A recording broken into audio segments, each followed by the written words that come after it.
The following is a production of cprundown.com. The views and opinions expressed by the host of this podcast are those of the individual and not of any affiliated companies. Ladies and gentlemen, welcome to the Rundown on Fun, a weekly podcast covering the Cedar Fair Entertainment Company, the amusement industry, and the business of fun. Here are your hosts, Carsten Anderson, Evan Schultz, and Kyle Hu. Good afternoon, everybody, and welcome to this week's episode of the Rundown on Fun, a weekly podcast where we cover Cedar Fair, Cedar Point, and everything to do with fun. And I'm back. If you guys listened, I was gone last week. Finally back with your little saying, because I'm not very good at what you normally say in the beginning. So, yeah, just life got in the way for me last week, but that's all right because I didn't really have much to contribute to last week's episode anyway, since it was all about winter chill out and I didn't go. So it kind of worked out, and I did listen to the show.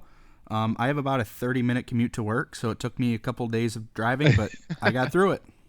I was going to say, hopefully you listened to the show and got caught up about kind of pretty much what winter chill out was this year, and kind of felt like you were there. Yeah, it definitely sounded like it was run differently this year than the past few years, but hey, that's okay. Still kind of sad I missed out on it, but at the end of the day, now with me living over 1,000 miles away, I'm not super keen on traveling in the middle of the winter to a park that's not open. So it used to be for me something I had to do every year, and I think maybe now it's something I'll do every other year because I do miss seeing everybody. Yeah, so that's my little... And next year's might be a big deal if you're catching my drift. I mean, that's Dragster Reimagined. It'll be kind of at least hopefully announced by then, and we'll be able to see what's going on. So yeah, hopefully I'll get to go next year. But yeah, like I said, you guys did an awesome job keeping the feed active for me. I really appreciate it. And let's just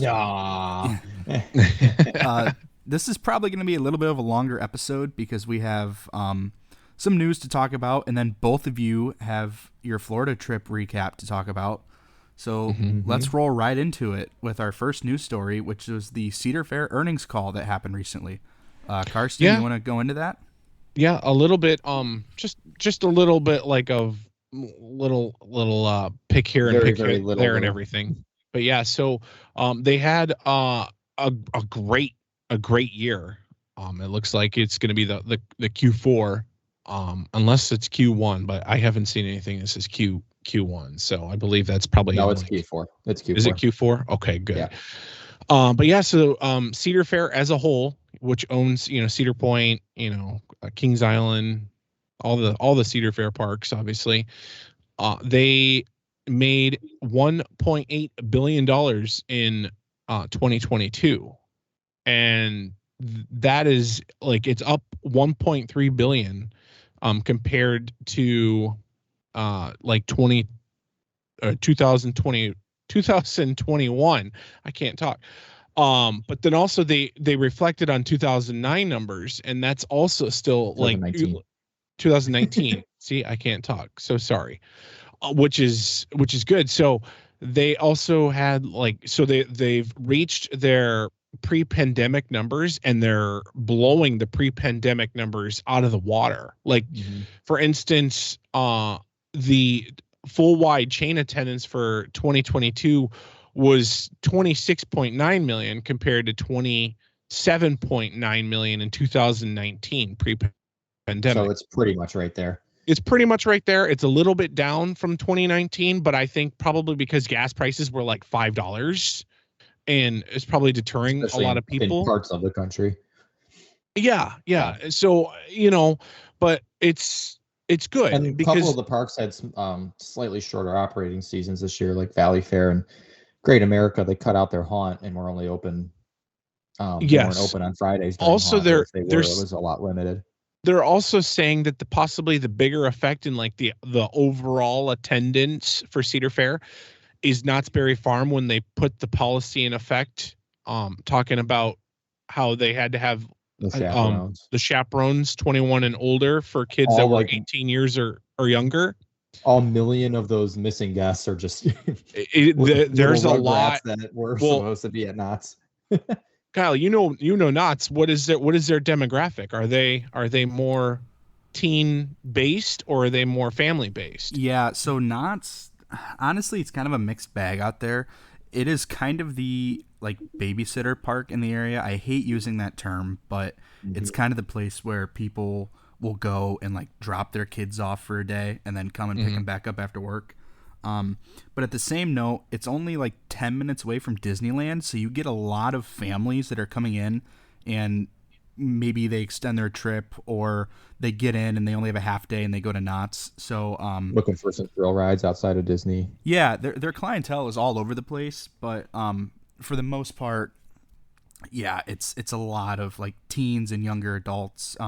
They're actually, I think, the only one in the chain right now still using the chaperone policy, if you guys remember that. Where and it's been refined a little bit since last we talked about it, because it used to be every day, and now it's just Saturdays after, I think, 5 or 6 o'clock. I think recently they finally just dropped it. Did they? I think they just dropped it. Okay. Like maybe a few weeks ago. Yeah, but they didn't say it's gone forever. They just said we'll keep everybody kind of updated. So, but it'll be interesting. And then also a few little tidbits.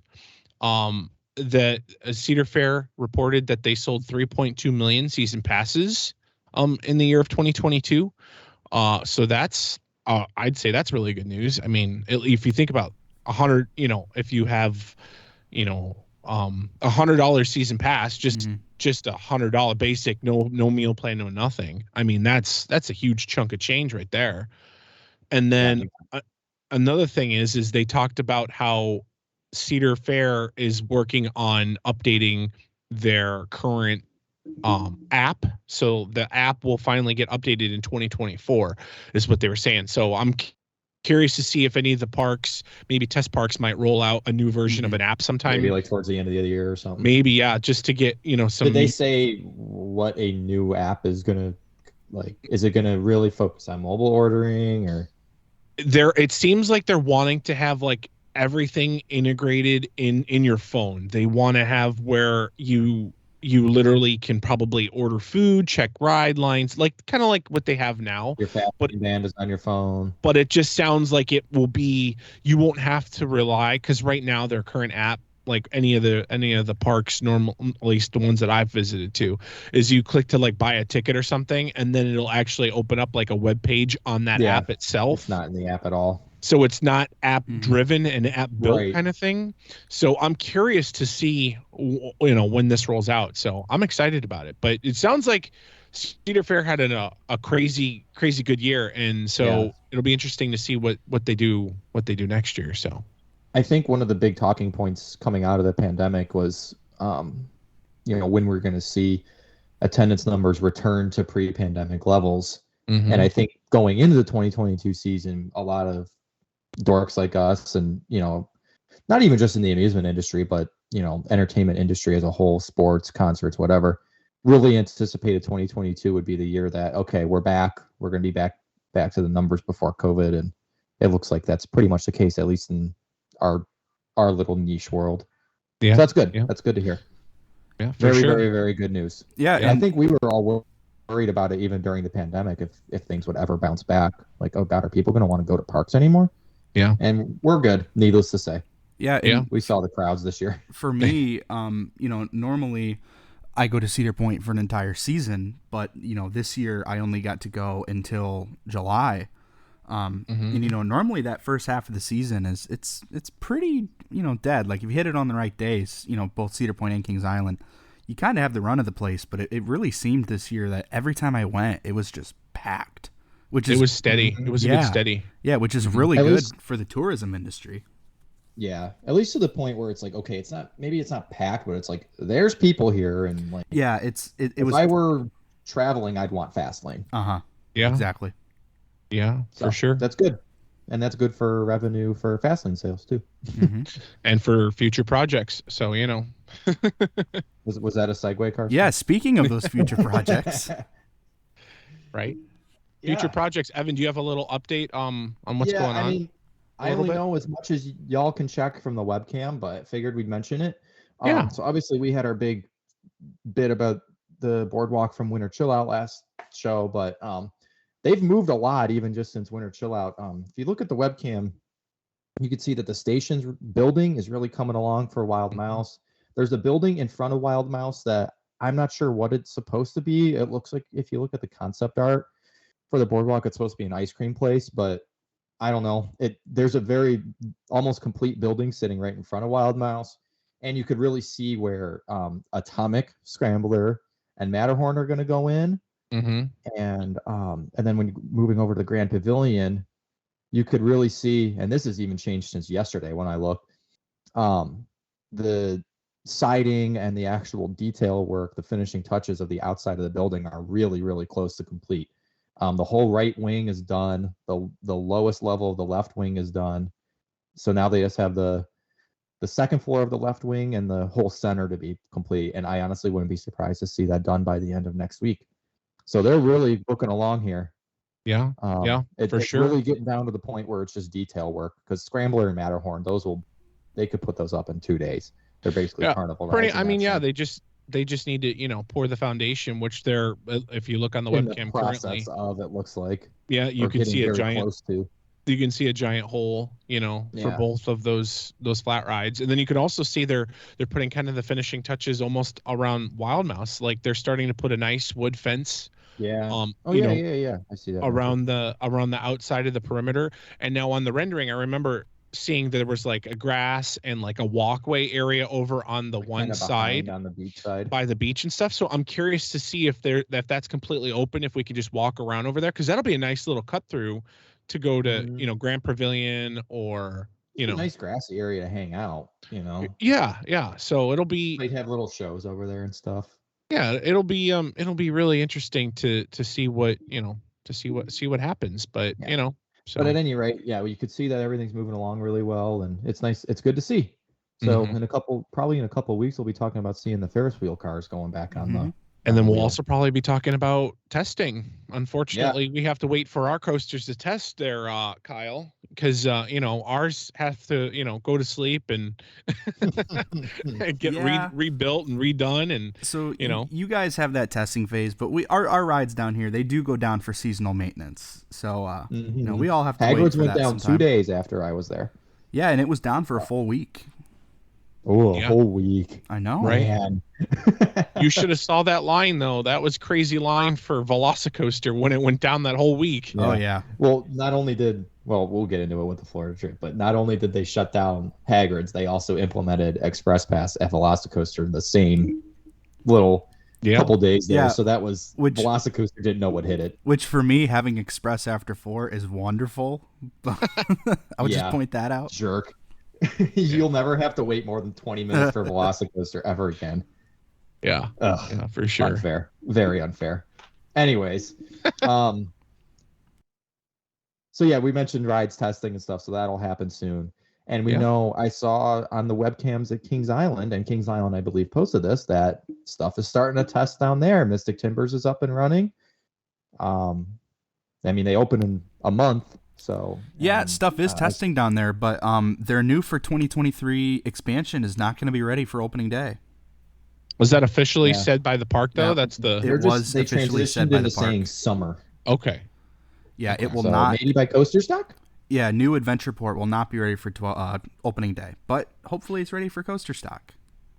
Yeah. Well, the pandemic, kind of did a damper on everything for, like, supply chain wise. Mm-hmm. So maybe there's still backlog of things that they needed to get ordered and so on and so forth. I almost feel, because this wasn't announced with all the other Cedar Fair announcements, I wonder if they just got a late start on this. Like it was a late decision. And well, they probably did. And Kings Island's also open until New Year's Eve, so you couldn't really start full-blown construction until January 1st. Right. Yeah. It's understandable. So, I just hope that pathway is somewhat open, because I'm not going to go to Action Zone if that pathway is not open. It's just not. I'm not walking all the way down the International I just hope Street. Adventure Express is open. Yeah, that would suck if it was closed the first month of the year. But just like Beast was last year, and we survived. Well, so. If it is, then by the time we go down there again for Coasterstock, we'll have a huge thing to look forward to. Yeah. Yeah. So. And probably tons of ERT on that. Yeah. So speaking of Coasterstock, that has kind of been what we've shifted to. You know, we have seasons in this podcast. Our first season was talking about Dragster. Our second season was Winter Chill Out. But now we're going to kind of shift focus to Coasterstock here. And not that I think we've done a bad job of this, but something I really want to strive to do on this podcast is I want people who've never been to the parks to be able to listen to this and know what things are. Okay. So, you know, we sit here and we talk about Coasterstock, and that's great for people that know what it is, but for people that don't, it's kind of daunting. So I'm going to take like a minute here, and I just want to read the official park description of Coasterstock. We should also say that tickets sold out in like less than 5 minutes. Oh yeah. Yes. I'll get to that. So this won't help you if you don't already have a ticket, but if you do, or you're listening to this podcast and you want to maybe find out for next year or the year after, we'll give this a little read. It's the event of the year for roller coaster aficionados, an event where like-minded people from across the United States, Canada, and Europe gather to ride some of the best roller coasters in the world and share stories of their experiences riding coasters. Coasterstock at Kings Island. The 2-day affair will be held May 19th and 20th and features exclusive morning and night ride time sessions each day on popular attractions, behind-the-scenes photo and video opportunities, guest speakers, Q&A with park officials, contests, catered meal, fun picks, unlimited soft drinks, and so much more. To participate in this event, you must purchase a Coasterstock ticket and be an active member of one of the 7 approved roller coaster clubs listed below. Those are American Coaster Enthusiasts, Coaster Crew Platinum, European Coaster Club, Florida Coaster Club, Great Ohio Coaster Club, Roller Coaster Club of Great Britain, Western New York Coaster Club. And then at the bottom, there's a little disclaimer. An active membership card from one of the approved roller coaster clubs must be present upon check-in for entry to this event. So that's kind of the park description. And, you know, we've talked about it on this podcast before, but yeah, tickets went on sale since the last we've recorded, and they sold out in like, I think it was either like 5 4 or 5 minutes. Yeah, 4 or 5 minutes, something crazy. Yep. I believe we all got our tickets, right? Yep. All right. Yeah, No problem. we did. I Yeah. was on the website and checked out, and tickets were in my email all at 10 a.m. I wasn't They far were mine. behind you. I was at 10:01. Ooh, Slapping. I know, cut my but clothes. to be fair, I was doing it from my cell phone at work. So So was I. I was doing it from my cell phone at Did- work too. So were you guys on Wi-Fi though? yes. Nope. Because I was not. All right. Well, Evan, you're just better than me, buddy. I'm sorry. Yeah, I was sitting in my cubicle just like, you know, so people work behind me. So I'm like, please don't peek over my shoulder. Uh-huh. What are you doing? You know? And you have like a little tiny little screen like Oh, I mean, obviously people listening can't see, but I was literally like hovering over my phone. Like, yeah. And you're like Oh my God, my heart was racing. We were texting I was texting one of our friends, our mutual friends, and we were both like, "Oh my God, it's 9:55. Oh my God, tickets go on sale in 5 minutes. I am so anxious. Oh my God." Well, And then well 9:56, sometimes like 4 minutes. Well, like last year, like it was like 10 o'clock or whatever time they decided to release them, and we all hit refresh, and like the little buy button never changed. It still said, and we're like, wait, what? And then we're like seeing people that are like buying them. We're like, oh no! Yeah. And we like found. And those- I was one of those people. I was able to get in and Yeah. take care of everything. It just goes to show what a fun event Coasterstock is and how important it is to all of us. Yeah. Do you want to? There's a reason that it sells out so fast every year. Yes. Do you It want is to the talk about perfect what event. Coasterstock is like for each of us, like for like a minute? Yeah. Yeah. That sounds fun. Yeah, I mean, well, I guess I jumped in, so I'll start. Go ahead. Well, first off, I now think of it as kind of when this podcast was born, because that's when you guys first started talking about it, was at Coasterstock last year. Mhm. And I think it was one of our first topics was Coasterstock. And I don't know, like, it's just, without getting like gushy, it's like, it's just so much fun to spend 3 days with all of our friends riding Beast at night over and over and again, and just spending the whole weekend together and goofing around. And I mean, we honestly get sick of Kings Island by the end of the weekend, or at least I do. But it's just exhausting, but in the best way. And it's just a great time to spend with our friends. Yeah. So, for me, I've gone on record before. I think Kings Island is one of the most well-rounded amusement parks in the country. Agreed. It's always a blast. Yes. And the way I describe Coasterstock to people who've never been or don't really understand our fandom, and this is a way that most people can understand it. I'm like, have you ever been to a music festival before? And they say, yeah, I've been to a music festival. And I'm like, great. It's like that, but for theme park people, where Yeah, that's a good way of putting it. it's the one time of year where all of your friends are going to be there. It's all of the coasters, the meals, the behind-the-scenes tours. Is just so much fun. Don and team down at Kings Island just do a fantastic job of making everybody feel welcome and like they're a part of this thing, and there's always things for us to do. It's just such a fun weekend. Kind of like you said, Evan, it's not really about the coasters. It's more about just being with everybody and having a good time in the fandom that we all enjoy. I think one of my favorite parts about Coasterstock isn't even anything to do with the events. It's during the day at the park when we're just like, well, ERT is tonight and we don't know what to do, but we're just having, let's ride the log flume and goof around, and it's just so much fun. You're going to be there for like 3 or 4 days, so there's not a huge pressure to ride everything, and it's just kind of like, this ride is a short line. You're going to get ERT, so you're going to get like 10 rides on the Beast every night, unless the storm that comes every single year hits. Every single Saturday night Coasterstock storm. Last year's was bad too. Hey, I'm just saying, I stuck it out. You guys all went home. Everybody thought it was going to storm like crazy. Was that last year or was that the year before? That was. No, that was 21. Are you sure? I think it was we 21. were all at the Beast last year. Okay. That was Bliss, remember? Yeah. I do remember that. Though, everything runs together. Everyone's like, man, I'm getting the hell out of here. It's gonna rain, and like that was 21, and I was included in that. Yeah, we were all kind of sticking it out, and then I think Justin was the first domino to fall, where he's like, I'm going home, and then the rest of us are like, yeah, and we're you guys going all just too. left, and we rode Flight of Fear for a little bit, and then we came out and we're like, oh, it's still not raining. It's like lightning and thundering above, but we're like, let's ride it again, and we rode it again, and we're like, look, Orion, it's opening, let's go. It's testing. To be fair, then you guys FaceTimed me after I got off the ride, and you guys are like in a monsoon, like over at like I don't know, Wendy's or something, and it's monsooning, and I'm like, guys, it's dry. There's no rain. There's no thunder. There's no lightning. Carsten, remember the hotel that we stayed at last year, the Comfort Suites or whatever? Maybe like right by the park, like a half mile away by the Harley shop. I know where it's at. Yeah, so I always stay there, and I went back to my hotel that night, and like it was flash flooding outside, like less than a half mile away from the park. But somehow you guys were spared. Yeah. I was over. Me and Maya were over at the Beast that time, and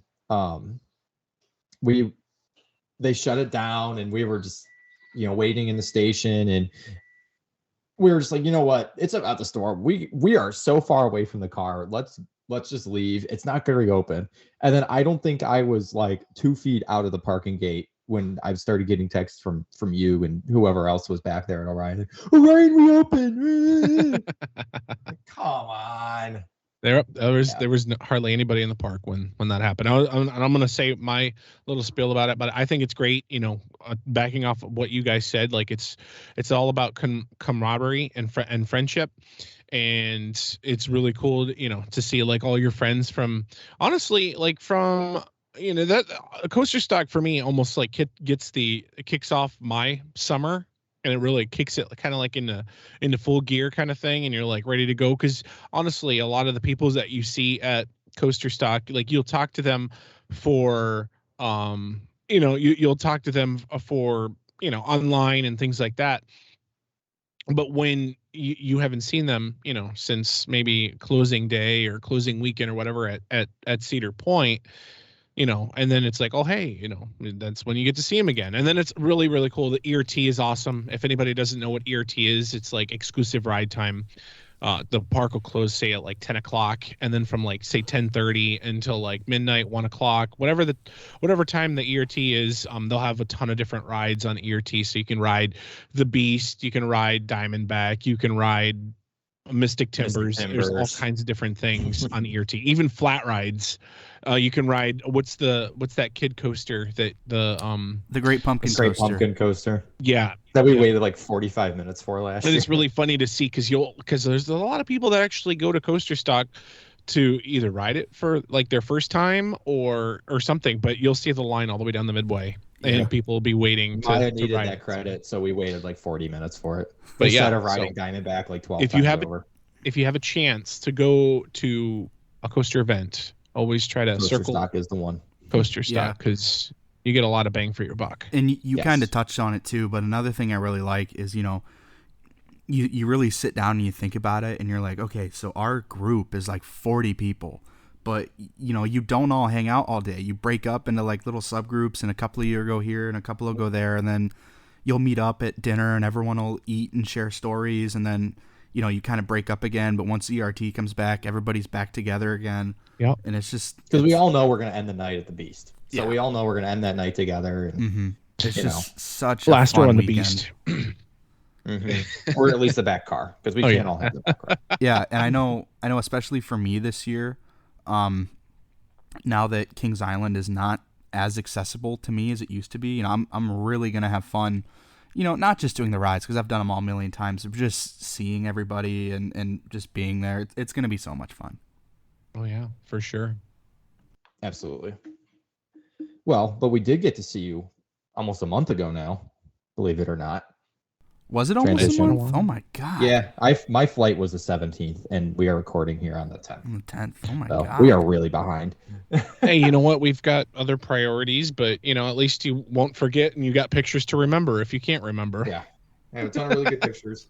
But yeah, let's talk about Evan's extravaganza, his trip to Florida. Yeah, just so we're remembering this right, Evan, you ended up doing Busch Gardens Tampa, Universal Studios Florida, and Universal's Islands of Adventure, right? Am I missing anything? SeaWorld on Monday. SeaWorld on Monday. All right. So take us through. Tell us about it. This trip, so I mean, obviously, you guys remember, and hopefully our listeners remember our Orlando pre-planning extravaganza show. And this trip proved that no matter how much planning you put into something, it ain't gonna happen. Just about all the plans that we decided on, and places to eat, or things you can't miss, just for one reason or another didn't happen. That's not to mean we missed anything really, but there was no, for one thing, this was the busiest I've ever seen theme parks, period, especially Universal. So having to juggle around that, it was just let's just ride what we can. So starting with Friday night, our plan was to fly in and go to Fun Spot. Well, we flew a budget airline and they overbooked the flight, long story short, and it was cold out in Dayton, and the tug for the plane didn't work. So we were delayed like an hour. So we got in Orlando too late to go to Fun Spot. So that was a bummer. Yeah, I remember picking you up at 11:30, or it might even have been after midnight. Yeah, and I was like, "There's no way in hell he's making it to Fun Spot tonight." Yeah, and we kind of, as soon as we were delayed, we're like, "Well, there goes Fun Spot," because it was already cutting it close. But that's okay. We're like, we'll go after Universal on Sunday. The park closed at 10. You could see Fun Spot from Universal. We'll get there. You can, yeah. We'll get there. So anyway, then the next thing was, so Saturday morning, we're going to get up. We're going to go to Busch Gardens Tampa. We made great time. And then we waited in 25 minutes of traffic to get in the park. But whatever. It was a very crowded day. But other than that, we had a fantastic day at Busch Gardens. That park, and I think you guys did mention this to me, but I don't know. I didn't think much of it, but that park is absolutely huge. Mm-hmm. The rides are kind of in clusters. So you walk in and turn right, and there's 3 coasters. Mm-hmm. And then all the way in the back of the park, there's 3 coasters. But getting between those 2 areas, it's holy crap. It's a beautiful park. It's so well landscaped. we started the day with Cheetah Hunt. That was our first coaster. There's another example of planning gone. It didn't happen. We were going to go straight to Iron Gwazi. Line was too long by the time we got there. Things like that. But Cheetah Hunt was fantastic. We only got one ride on that. So I was kind of bummed about that. It's like Cobra's a glorified Curse. Maverick. Mm-hmm. Yeah, it was right there with Maverick. I think Cheetah Hunt is more of a nice ride, whereas Maverick I don't think it's as more intense. I don't Right. think No, it's, it's nowhere near as intense. Yeah. Cheetah Hunt is like the family version of Maverick, but in the best way possible, if that makes sense, I guess. And then we hit Cobra's Curse, which is their mock spinning forward, backward coaster, which I was super excited about that ride just because it's quirky and fun. And that's exactly what it was.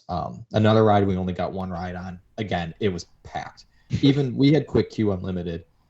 And by midday, even those lines were hitting 30, 35 minutes. And it was also dirt cheap for a quick queue. If you had a pass, what did you pay? $50, Kyle? Yeah. So little disclaimer here. I went with Evan to Busch Gardens for the first part of the day, and I didn't buy Quick Queue Unlimited, but I did buy just the regular once a time on each ride Quick Queue, and it was like $35 or something. Yeah. So if you're a pass holder and you see that these lines are that long and you're just happen to be there, you're gonna go buy Quick Queue. So the lines. I'm kind of grateful that the Cedar Fair parks are a lot more expensive, but it was fine. Then we hit Montu, and I think that was one of the huge surprises of the trip. I mean, you guys had talked about it's a great ride, but that blows every other invert out of the water for me. And Maya, my girlfriend, doesn't even like inverted coasters really. Like she's like on Raptor. She doesn't like Banshee. She's on Alpengeist. She loved Montu. It's a fantastic ride. I love it that it goes cruising through those tunnels. It's the and it's just so perfect. Smooth, and it's just as good. Like everything just flows really well. Yeah, like if you've ridden Afterburn at Carowinds, it's kind of similar to that in the sense it goes underground. It's got a bat wing, but it's longer and it's really long. Yeah. It's a fantastic ride. That was one of the few rides we did get to ride multiple times. So then we finally got on Iron Gwazi.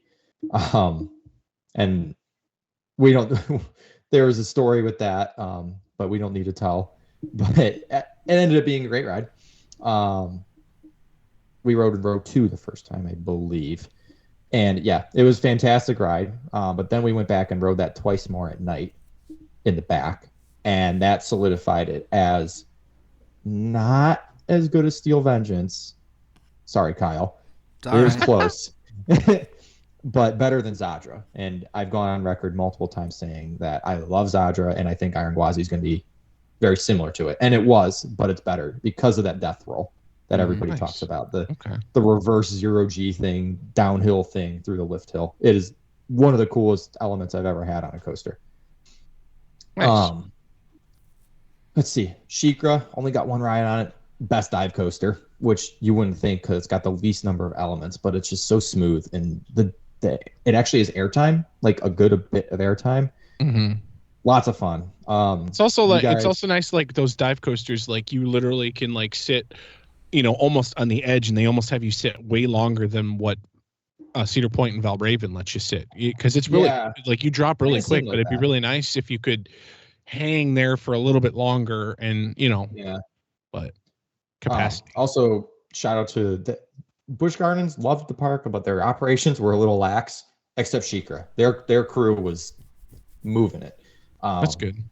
You guys, that's kind of the theme. That's kind of the theme for Busch Gardens. Is some coasters are good, some coasters are not so good. Some of the operations were pretty brutal. I'm not gonna lie, but I don't want to talk about the negatives too much.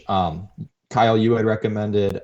The name is escaping me. The food place right under Shikra. Yeah, Zambia Grill or something like that. Yeah, it's barbecue. It's some barbecue place. I know.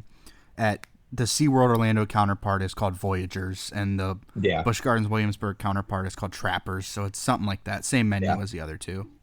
But we got this like barbecue sampler platter. It had brisket, it had chicken, it had ribs. That was like some of the best theme park food I've ever had. So thank you for the recommendation on that. Probably we might not have gone there if it weren't for you guys. So that was the point of that show. Job, Kyle. At this point, this day went quick too, because it's our first time at a park, so we aren't kind of had to like, okay, which way do we go? We waited like an hour in line for food. It was that packed. Wow. So it was plus, I'm sure it late. was hot though too, right? It was a very nice day that day. Yeah, it wasn't too terribly 74. hot. Okay. Yeah. At this point, so then we finally went and rode Kumba. I don't get the hype. It's a good ride. I don't get the hype. The only thing that ride's good for is the photographic that you can take with the cool corks. That is one of the backgrounds on my phone now. Hold on. Nice. Yeah, you guys. Oh, yep. Definitely. Yeah, Kumba is nothing to ride home. Kumba's nothing to ride home about, but I mean, it is a good, solid ride. It's intense. It's pretty. I don't want them to get rid of it. It's a good ride. It's fine. A little rattly. I don't know. Tigris is also back there, and although I don't think this is when we rode it, I hate those rides.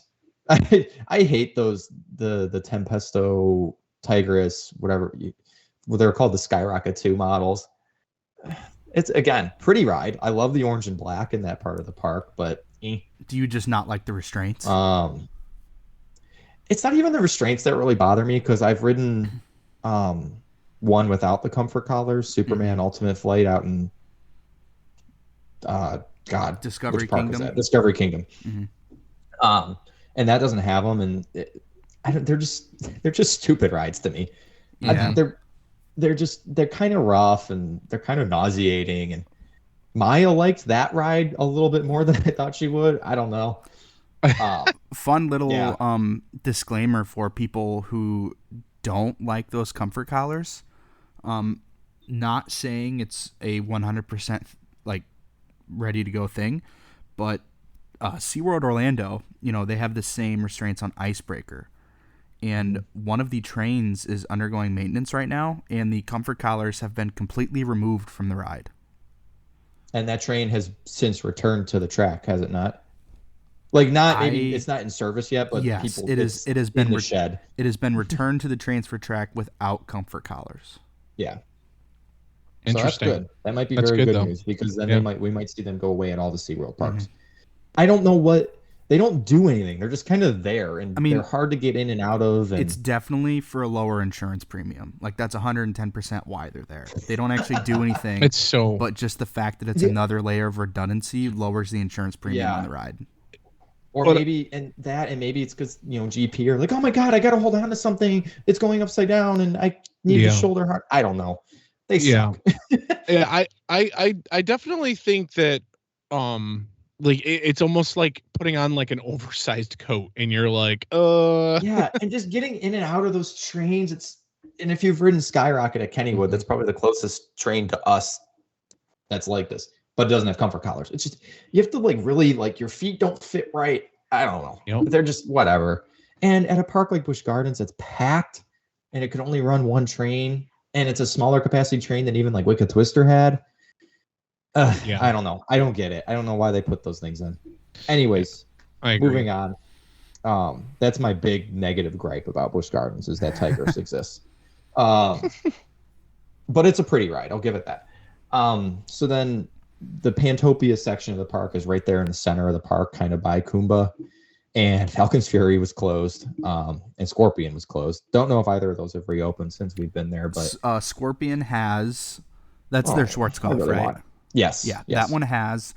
Falcon's Fury has not, and I don't remember the exact date, but it does have an official reopening date. Okay, well, that's good to hear, because I know that's been closed for quite a while. It has been closed for about a year. I mean, it has not operated since I've lived in Florida. Jesus. I was really excited for that ride, but I definitely didn't have my hopes up for it. Scorpion I was excited for, because my mom and dad went to Busch Gardens Tampa. Kumba wasn't even there yet. Scorpion, and it was an old Arrow corkscrew coaster, Python, were the only two coasters there. And my mom tells stories of Scorpion just riding it over and over and over again. And I was really excited to ride it, because I like Schwarzkopf, and I want to ride it kind of as a throwback to her, for her and stuff, and it wasn't open. Yeah, Scorpion was the second coaster that Busch Gardens Tampa ever put in. Yeah. behind Python, right? Mm-hmm. Python was first. Also in that area of the park is the famous pretzel stand, which we did get pretzels at. They were fantastic. Giant, better than Auntie Anne's pretzels. And also is it's not Wild Mouse. It's called Sand Serpent. It was Wild Mouse at Busch Gardens Williamsburg. That's another ride at Tampa that my mom has ridden, but she rode it at Williamsburg. But yeah, just not at Tampa. Right. Yeah. Yeah, that was a Wild Mouse. It was whatever. But yeah, so that really wasn't our full day. By this point though, in the day, it was like it was even getting dark already. And we really wanted to ride the train at your recommendation, Carsten. And my girlfriend's got a really nice, professional grade camera that she got for her birthday that she really wanted to take on the train and get pictures of the animals and the Serengeti and all that. We didn't get to do that. The track. And stop on the track because the rhino won't move. Almost run over a giraffe or something. We didn't get to do that because it was like when we were over by a station that was feasible, it was like, okay, we're not going to be able to get on the train till like 6:15 because there was a line. And then it's supposedly like an hour-long train ride. And we still wanted to like try to eat something again and ride Montu and ride Iron Gwazi. Yeah. So it is what it is. Yep. But all in all, fantastic day. Iron Gwazi. So I'll talk about this more at the end, but I'm having a very hard time ranking my coasters now. All I'm going to say is Iron Gwazi is top 3 worthy because I don't know what my top 3 is right now. There's like 10 coasters that could be in there. So right. Iron Gwazi, you're up there. Montu, number 1 invert. Sheikra, number 1 dive.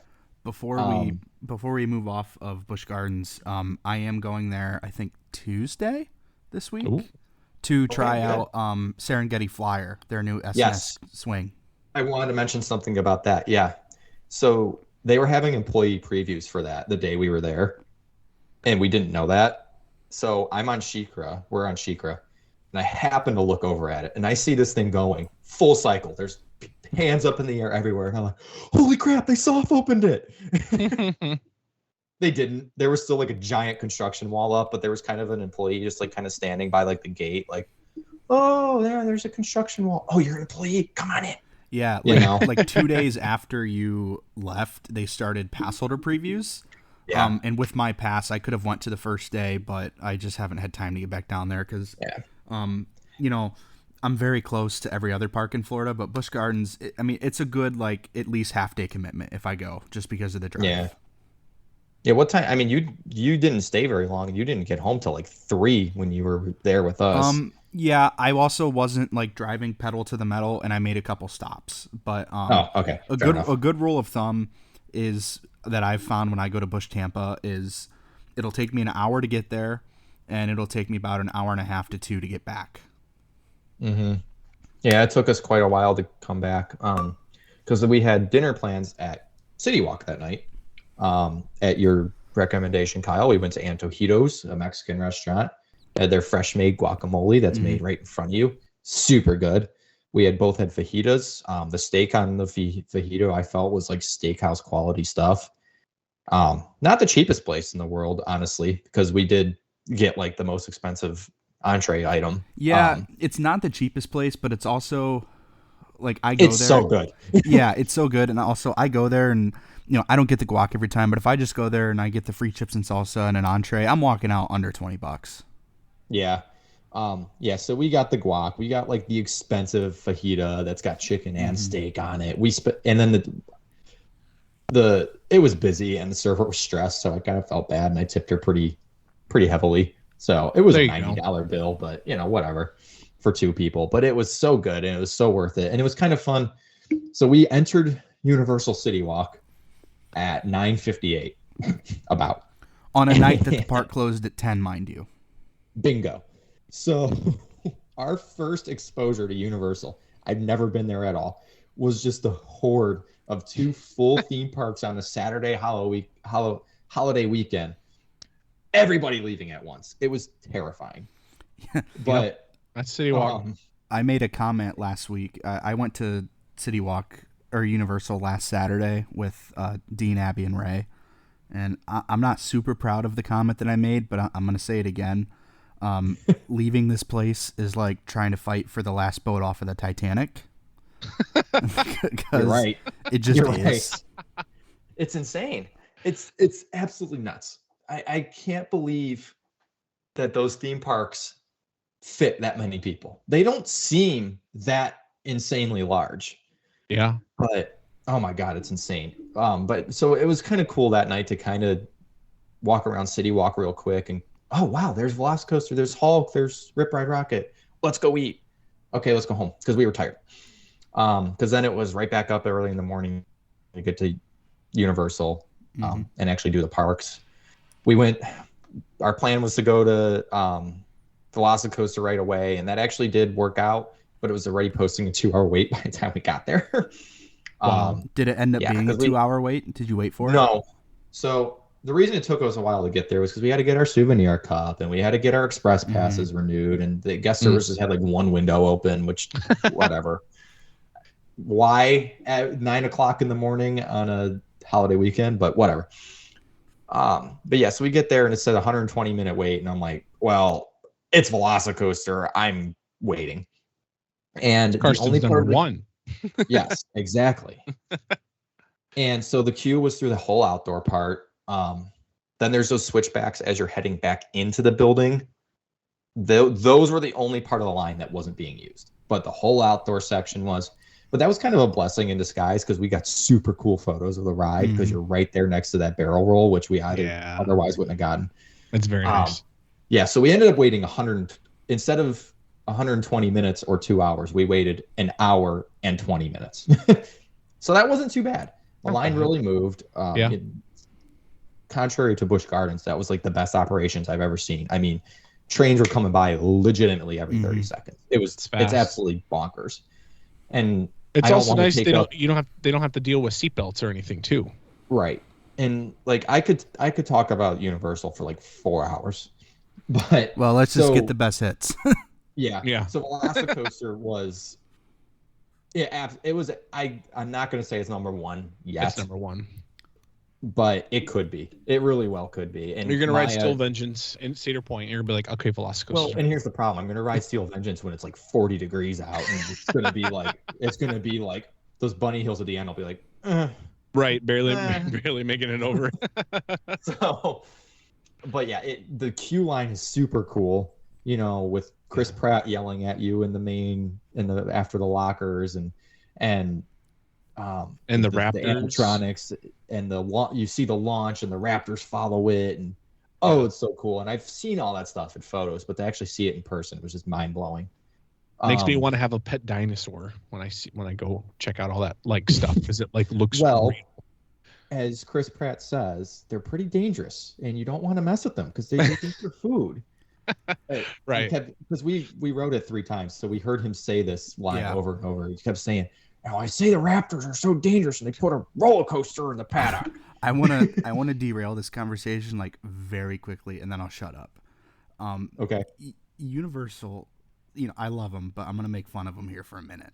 I'm gonna make fun of them at some point too, so don't worry. Every single ride at Universal is like, "Hey, you random civilian, I need your help," and then they have Velocicoaster, and he's like, "I told him this was a bad idea. I don't know why they're going through with it." There's this like creepy lady that's like, "Oh, everything is fine. It's gonna be a fun time." Her name is Claire, by the way. Yeah, her name is she a Universal person or is she a movie? No, she's from the movies.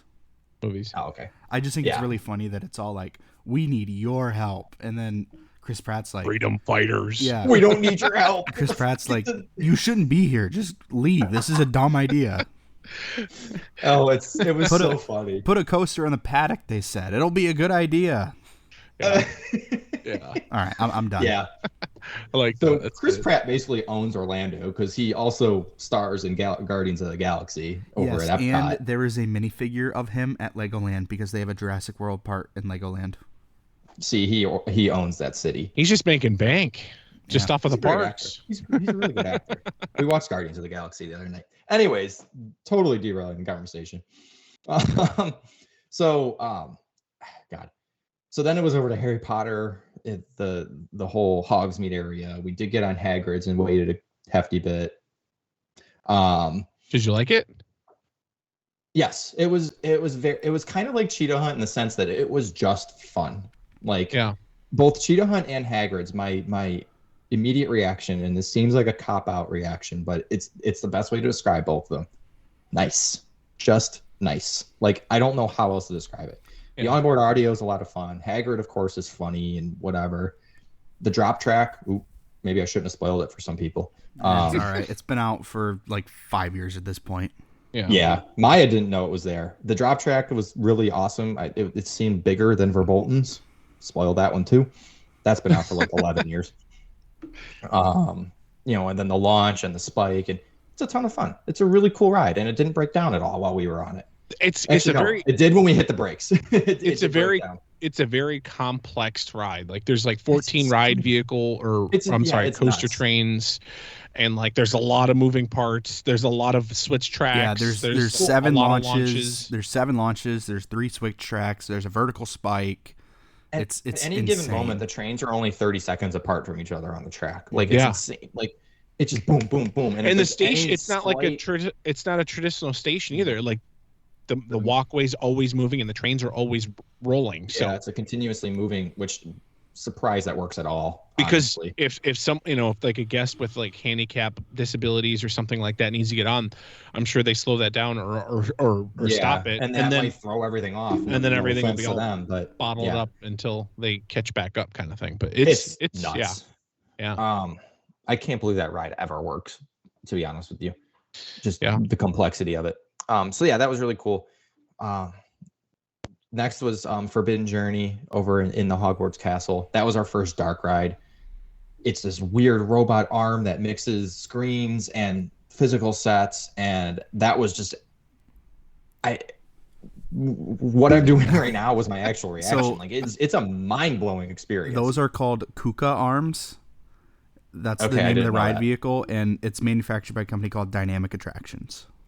Look it up, just so, because I can't describe how this thing works. It's so cool how it works, and it all meshes really cool. This is how I describe it to people. I say, have you ever seen a video of how a car is manufactured? Yeah, I have. All right, so they have those giant robotic arms that like drill and put pieces in. Yeah, I know about those. All right, mount a bench on that. That's the ride vehicle. What? No way. And put it on a track too, because they're all like going on a track, they're all and there's continuously moving. There's I didn't look into any of the dark rides before going. Good. I mean, I knew about the coasters, of course. So we walk into the station for this ride. I'm like, what in the world? These it looks like you're walking into a bookshelf. With shoulder harnesses. I'm like, what does this thing do? Yeah, it was a really cool, mind-blowing ride. And the theming is just insane in the lands, and especially in here, Hogsmeade and everything. Hogsmeade and Diagon Alley. It's just WTF was, and that was also the most busy section of an amusement park I've ever seen was in front of the Hogwarts Castle. It was kind of terrifying. Like, you should see that when they have the nighttime show on the castle. I don't want to. It's so busy that they don't let people. They like have like a one way in, one way out thing. Like, that's good. That's good. Yeah. I don't even know where we went next. I mean, we probably rode Velocicoaster next at that point. I don't even know. We rode Kong. That was probably the surprise hit of that park. More of a standard dark ride, but it was just super fun. It's cool with the animatronic, and the Kong picks up your ride vehicle. And he's like shaking around. Like, what's this thing?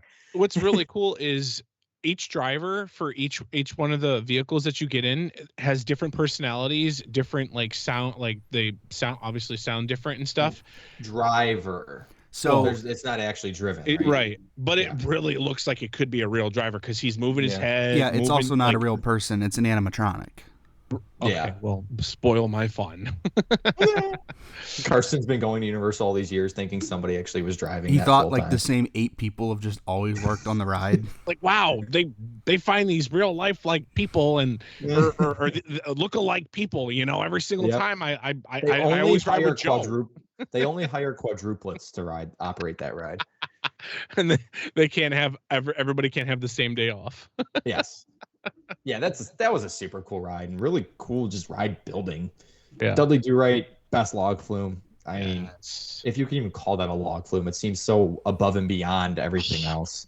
It's not a log flume in the sense of like the Kings Island log flume. It's a extravaganza. Yeah, but I mean, It's if you just rip it nuts. down to the bare bones, it's the same ride system. That's true. But It's a long log flume it's too. like a 7-minute ride. Yeah.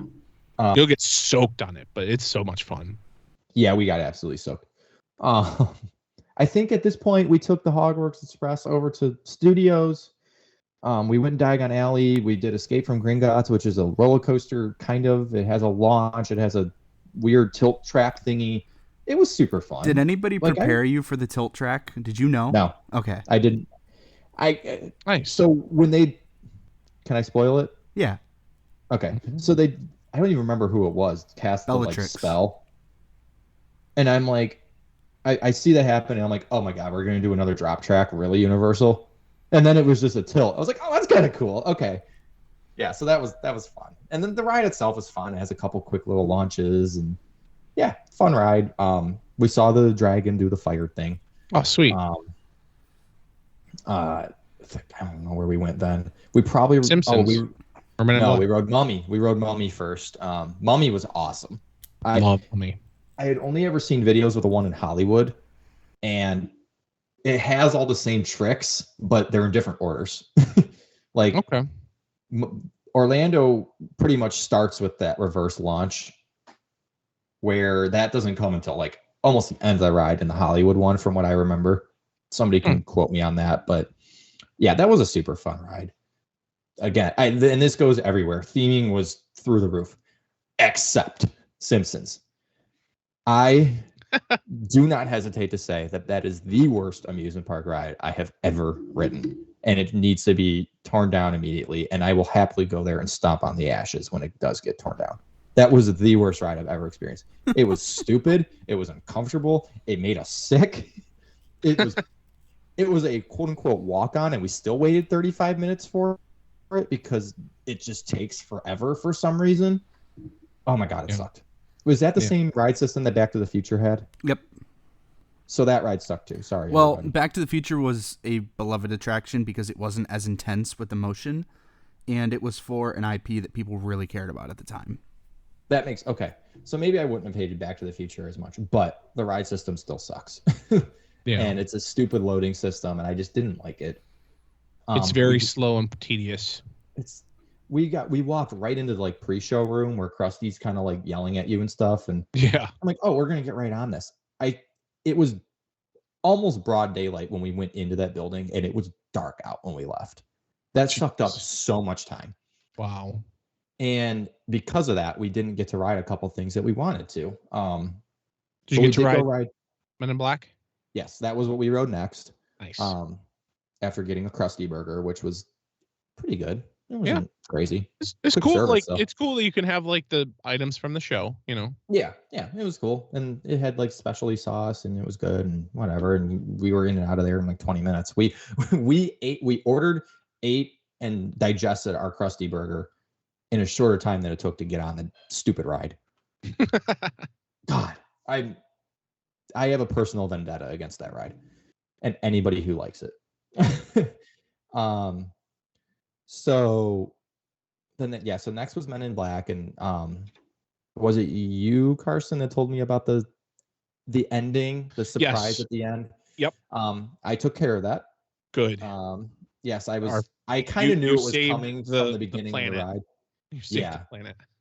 That's one thing I will not spoil, but I kind of knew it was coming from the beginning of the ride, so I was really ready for it. Yeah, that's a really cool shooter. I mean, with the cars, with the spinning and the. It's cool because like you can shoot it pretty much anything, and as long as you're shooting at an alien, you'll get points for it, which is really cool. Yeah.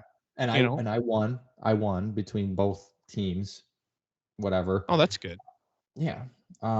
There's a little secret hidden trick or whatever. When they like showed like the alien, like when you go through and they like scan the car, and you see like on the screen where the aliens are all over the car and stuff. Well, they say to shoot the actual other car, the little blue thing above the car. Yeah. You want to shoot there? Well, actually, you can shoot yourself and still get points. So me, Kyle, and Sierra, we always turn around and we start shooting our car. And every time your car gets shot, you just spin like crazy. So our car spins constantly because we're shooting it constantly. Oh, so that's triggered by getting the target. Yes. That's kind of cool. At least I believe. Yeah. It is. When you're going through that scene right there and you're aiming at the other car's exhaust port, if someone from the opposite car hits yours, you spin. I didn't know it was trick. I thought it was just you automatically. But yeah, so me, Kyle, and Sierra, we all turn around and shoot ourselves. That way we get points for it because it's a lot easier to shoot, point blank than shooting across. So well, and I found that those guns weren't super accurate. Yeah, and we had just eaten, so I'm glad that you were not on our car. Because the spinning, it's intense. Yeah, it's good. Dark ride. It's a good one. Yeah. So at this point, the Mardi Gras parade was already going on, and at this point, our goal was to ride, let's see, Transformers, Rip Ride Rocket, Jimmy Fallon, and then get back over to Islands and do Hulk, Spider-Man, and Velocicoaster at night. Well, only like half of that happened. We don't know these parks like we do Cedar Point, so we knew that parade was happening, and we're trying to get the Transformers, and we had to walk like the super backwards way to get to the ride because of the parade. We got beats hucked at us, which was fun. Transformers was a walk-on because of that, so that was cool. Yeah. But it took us probably 25 extra minutes to get to the ride, so there's some lost time. Good job, Freedom Fighter. Yes, thank you. Thank you. That was a fun ride. I think that's the same ride system that Curse of Dark Castle was at Williamsburg, Busch Gardens, Williamsburg. I was going to say, definitely one of Justin's favorites is Transformers. Really? So yeah. It was a super fun ride. But again, so between that 25 minutes and the minutes wasted on Simpsons, we wasted like an hour. So because of that, we didn't hit Spider-Man, which was a really big bummer. Oh man. We didn't hit E.T. We didn't hit Jimmy Fallon. We kind of wanted to ride Fast and Furious to see what everybody complained about. Yeah. You've been wasting your time there. Yeah. So you shut your mouth. That's a good ride. The only thing you like it is because there's a giant bus that picks you up that's bumping music, and it sounds I give you that, it sounds awesome and the lights are cool, but other than that, it's just like, oh look, we're looking at a screen, oh look, we're looking at a screen, oh we're bouncing up and down. I love sitting in the back row of that thing and flailing around wildly and screaming obnoxiously. It's so much fun. So because you mentioned that ride, this is a perfect time for me to explain my gripe with Universal, and we didn't even ride all the dark rides. The dark rides seem very rinse and repeat to me. Every single ride that we rode, fire, water, bouncy car, every single one. And it's like, yep, if it's not a Universal ride if you don't get spritzed with some water, exactly, with something breaking or something. And I think for me personally, as much as I love that park, it's probably my number one park, the whole complex together. I would get sick of it if I lived down there. Well, that's Kyle. I mean, it looks like he's sick of it because he's always at more than Disney or SeaWorld. And Kyle, how often do you go to Universal and ride Forbidden Journey? I go to Universal at least once a week. Now, but do you ride? I don't always ride Fast everything. And Furious every time. No, I treat every time. I treat these parks the same way that we treat Cedar Point, where I'll go in for an hour or two and I'll ride a couple things and go home. That being said, the rides are different enough that I can get over the getting spritzed with water and the fire. Don't you know him? It's Kyle. It's Spider-Man Kyle. He goes to Universal every single day and rides Spider-Man. Yeah. So I mean that he's not wrong. That being said, every time I go to Universal, Spider-Man is one ride that I have to ride. That's a good one. Now, that's like riding Millennium Force. That's like an OG. It's a good one. Yeah. Well, for me, I was even getting sick of them even in that day. So this is rinse and repeat. So that's why I'm not super I'm gonna cry that I didn't ride Spider-Man, because I know it's the same ride system ish as Transformers. And I have a feeling it's probably the same ride experience, except it's a Spider-Man IP instead of Transformers IP. Fair? It's pretty fair. Yeah. It's enough. Transformers is a lot more intense, where Spider-Man is just a fun ride. Okay. Well, yeah, I could say that. Yeah. All right. So that's my gripe with Universal is it feels very rinse and repeat-y to me. Mhm. And the fact that they shove Harry Potter down your throat and I want to puke every time I look at a Harry Potter thing now. But the Harry Potter stuff is cool. I'll give it that. They have to treat Harry Potter right because he saved that whole resort. Like the recession area of 2011, 2012, that park, they almost went out of business as a resort. Jeez, as a really? whole. They used to do these sales where you could buy a day ticket and just get an annual pass to try to get you to come back. There were days where they wouldn't open, and when they were open, they'd be open from like 12 to 5, so it was one shift of people. And God. Potter saved that resort. It made them who they are today, and it allowed them to build all of this cool stuff. Versus if Potter wouldn't have come along, they might not be here anymore. Interesting. Okay, well, they do shove Potter down your throat, but he's kind of their like golden nest egg, so they got to treat him right. He's like what? Mickey All right, Mouse. then I take back everything I've said about Potter since I left that place. Because, again, like I said, I think Universal is my favorite park. In the two parks themselves are so you can't compare them, but as a whole, the resort, that's probably my favorite. And you didn't even get to see Volcano Bay. That's my favorite part about Universal. Yeah, I saw it from the highway. So yeah, that one's cool. But anyway, so we got off of Transformers and again had to take a roundabout way to Rip Ride Rocket. Oh, that ride was fun, but not fun. It's so rough for no reason. But the ride itself, like the layout, is a lot of fun. It's cool. It has a ton of airtime. Yeah. But it's painful so airtime. Bumpy. It's so bumpy. What song did you pick?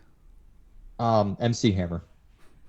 That's the wrong answer, my friend. I was going to say, were you panicking panicking when you're like, I gotta pick a ride. I gotta pick a song. Stop talking to me, Maya. Stop it. No. I don't want to go up the hill yet. No. I gotta pick my song. Me.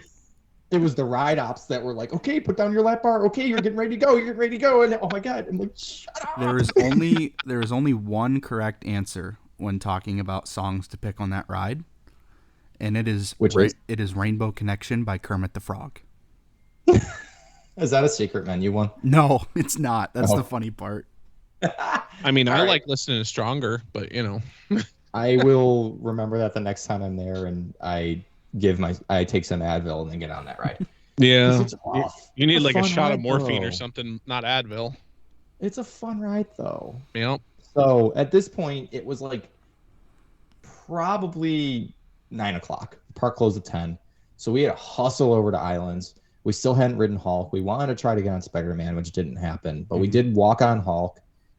Again, just like Kumba. The launch. I like the fun. launch. The launch is fun. The ride looks great. The lighting's great, but you know, it's smooth enough. It's fine. We rode in like row 7. And then at this point it was Spider-Man was posting like a 25-minute wait, and it was like 9:25. I'm like, I don't want to push it. You might not have gotten on anything else. So the bigger goal was Velocicoaster at night, which we did get on that. For your first visit, that's a worthy trade-off because you'll be back. Yeah, I'll probably be back this summer. Well, because long story short, my mom is jealous that I got this trip. And she's like itching to go, but she wants to do SeaWorld and Busch Gardens. I'm like, you're going to fly down there and you're not going to do Velocicoaster. Give me a break. Yeah, you're right. So anyways. Scratch him in on your calendar to stay at the Kyle's Resort. I'm not bringing my mom to Kyle's Resort. I'm going to have to get out the guest book and we might be able to squeeze you in, but I don't know. We'll be getting a hotel this time around. Not anything. No offense to you. I don't think you want my mother staying there. But so we hustled over to Velocicoaster and we got on it, and it's perfect. I mean, the lights on the train at night are super cool.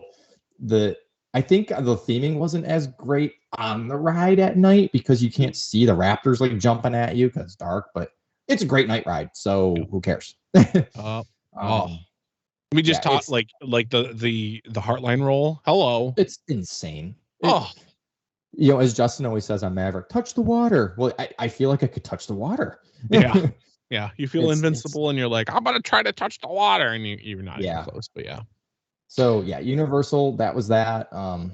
And then so Fun Spot was supposed to be that night, and we were even thinking we were going to hit both of them because we ended up leaving. We were out of Universal's Islands of Adventure, and we could have been in the parking lot by like 10:25. But you guys were at the race. Yeah, you had to wait for us. The race was the longest race of all time. We I were think stuck actually in Daytona traffic with 110,000 people all trying to leave at once. Yeah, through a little tiny little area. Yeah, so you guys didn't get there to pick us up till 11:30. It's like we're not going to buy an Uber just to get the Fun Spot. Yeah. So that didn't happen. We were so exhausted. On the ride home, I was just zoned out. Like Carsten, you were trying to talk to me, and I was like, "Huh? Yeah, yeah." We rode Kong. Yeah, it was great. Huh? Like, it was there's great. a car there.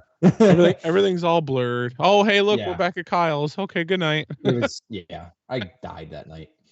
So then next day was unfortunately time to go home, but we did go to SeaWorld very quickly in the morning. And SeaWorld we didn't attack it right. We should have gone straight to Icebreaker. We didn't. I think Justin said that, even though he doesn't know a whole lot about SeaWorld, he said you probably want to hit Icebreaker first. Yeah. Well, our thinking was we were going to go to Manta while the line was short because we knew it was going to get a long line later. We waited about 15 minutes and the stupid ride broke down. So that was probably, so if you count the walk to the ride and then the subsequent walk to Mako, that was 25 minutes of being at SeaWorld that we gained nothing. So we hustled to Mako, walked right on it. Fantastic, great, B&M Hyper. What else can be said? Then we went and rode Kraken, walked right on it. Great ride. Then we rode Journey to Atlantis. That was like a 30-minute wait, but fun. Needed to ride it. Then we went and rode Manta, probably 15-minute wait. That's definitely my favorite flying coaster and my favorite at the park. That's a good one. Blew me away. That one's a good one. Absolutely blew, and that was Maya's first flying coaster. Blew her away. It's cool what they do at the end when you get close to the water. The water and the waterfalls, and it's such a good ride. Such a good ride. So smooth. Like, I like the Superman flyers, but this just blows them out of the water. Yeah, the Superman flyers is like, you know. Yeah, they're a little bumpy, and this one isn't. But so, anyways, our Uber was, I don't remember what time our Uber was supposed to pick us up. But we got the Uber to pick us up like very early because we were worried about TSA. So at that point, we didn't have time to eat there. We didn't have time to go through any of the animal attractions, like literally any of them. We wanted to see the penguins. We wanted to, at least do something. So you literally just did the coasters and left. We didn't even do all of them. We didn't even see Icebreaker. Really? We didn't even go that because it was our Uber. When we got off of Manta, we had about 20 minutes before the Uber got there. And Icebreaker was posting like a 55-minute wait. Yeah. So remember when you and this is at no way like throwing shade at you because this is just how the trip had to be. But remember when you first told us your idea of this trip and we said 3 days and you're doing all that? You're fucking nuts. Do you understand why we said that now? Yeah, I do. And I believed it, but I didn't want to believe it. You know what I mean? You're like, oh, I'm Evan. It'll be fine. It wasn't even that. Like, I was genuinely happy just dipping my toes in the water. Like Universal, we probably only rode half the attractions, and I feel super happy with what we did. Yeah, and I feel like Universal, like you got to experience a lot of the shows. You got to experience Bourne. The Bourne show is really good. Literally barely walked past that building. And I mean, you experience like everything else. You just kind of like just have yourself. It's almost like taking a bath, and you just like soak it all in. So to that point though, going into the trip, I did know like, okay, this is definitely going to be it's a buffet. Take a little of everything. Yep. So. But missing Icebreaker was kind of brutal. We didn't even, so from Mako to the front of the park, that whole, like, if Mako's noon and the front of the park is 6 p.m., that whole noon to 6 o'clock half of the park, we didn't even walk over, which kind of sucked. Yeah. So. You missed the giant stadium for Shamu and, the killer whales. See it from a couple of the rides, but yeah. So, but and this was kind of the theme of the trip, with missing the fun spots, with missing a few rides at Universal, with missing Icebreaker. It was, well, we have more than enough reasons to come back. Yeah. Oh, yeah. And that's the thing I was saying too, this is just how it had to be. This is the time that you had off. Yeah. And I wouldn't change anything, because it was, except maybe going to Icebreaker first. And not riding Simpsons. That too. That was probably the biggest one, actually. I could have handled not riding Icebreaker had I not ridden Simpsons, but I wouldn't change anything for the world. And it was probably the shortest vacation of my life, but one of the best. And as it turns out, we get to the airport, and I think TSA, the only time I waited in a shorter TSA line was when I was at Dayton at 9:00 at night to come out to Florida. So that's so you're saying the line was really long, severely overstated. So oh, no, he's saying it was really short. Okay. Yeah, it was super. Did you go to that awesome, cool Starbucks that's never busy right before TSA? No. Justin, we did go through all three of the. We went to the SeaWorld store. We went to the Universal store. We went to the Disney store. Saw all the same souvenirs that we saw in the parks. I got to the airport really, really early with Justin when I left from that trip, and I got to go to Concourse C. That's insane how big that thing is. You got to take a giant shuttle before security, before you go through security, and you can like check out that, and it's like a huge Taj Mahal. It's massive. So anybody have any time to kill or something, go to check out Concourse C before security. Before you go to security. Yeah. So was kind of a whirlwind of your Florida trip. Yeah. Do you have any closing thoughts for us? Well, real quick with the airport, I was going to say that if we knew the TSA line was going to be that short, probably would have went and ridden Icebreaker. But yeah, but also it is. I was gonna say, if I would have known, if more than half the times, if I would know the TSA line would be super short when I go super early in the morning, I'd sleep for another hour and a half. Yeah, exactly. You know what though, with how temperamental MCO is, if you would have done Icebreaker, the security line would have been 3 hours. Yeah, probably. So, yeah, I don't know. Whirlwind of a trip, like you said, and I'm still exhausted from it, and my bank account still hates me, but it was absolutely fantastic. Like, just, yeah. Universal is just mind-blowing. And, again, I do have some gripes with it. Simpsons, rinse and repeat dark rides, but Velocicoaster, just the theming everywhere. It doesn't even matter what the theme was. It was just fantastic, and definitely coming back for Horror Nights at the very least if I don't come back in the summer. So, yep. Nice. That was my trip. So then the couple days after that then, obviously the day that you were at Universal, you touched on that Carsten, Justin, Dean, and myself went to the Daytona 500. And then 2 days after that... which, really quick... Anybody ever think, if anyone has ever thought about doing like a NASCAR race or doing the Daytona 500, freaking do it. It was so freaking cool. Like we paid off, I think like $95 for pit access or something or whatever. And we were able, like before race, we were able to go on the actual racetrack, write our names down, see a bunch of drivers. I saw myself on Fox, like screaming and being like an idiot and stuff and everything. Like, it was really, really cool. So Daytona 500, if it's on someone's bucket list, definitely check it out and definitely do it. So yeah. And then we killed one of There's our sports talk for the whole podcast. Yeah. And then a couple days after that, we killed one of your white whales because, obviously you're no stranger to Central Florida theme parks, but you are a stranger to the mouse, and he got to meet you. Yeah, I definitely met the met Mickey Mouse for sure. Like I'd say guns a-blazing. I'm not gonna have a crazy detailed list like Evan did, but I got to go check. I got to go check out Epcot.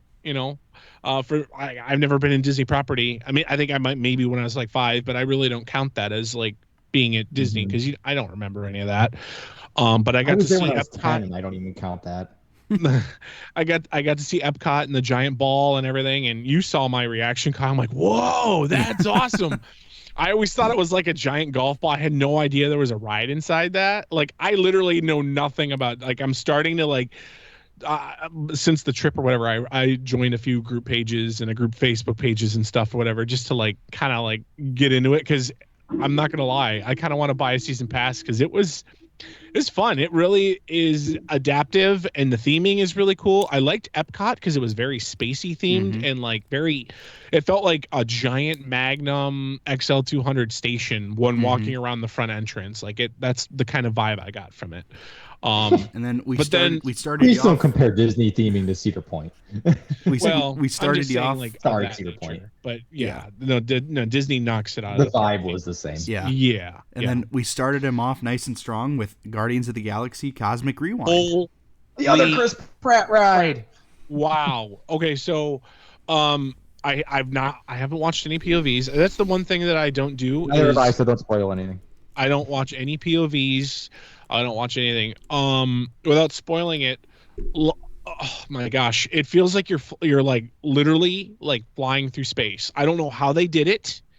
I'm not exactly sure all the ins and outs and whatever, but like I got to ride it one time. You said we got like a super like they have how many songs that they play, Kyle? So real quick, Evan, this is not spoiling it, but the ride does feature onboard audio, and kind of in the same sense of Verbolten, where you can get the different sequences and they come out to different like screens and show elements and stuff.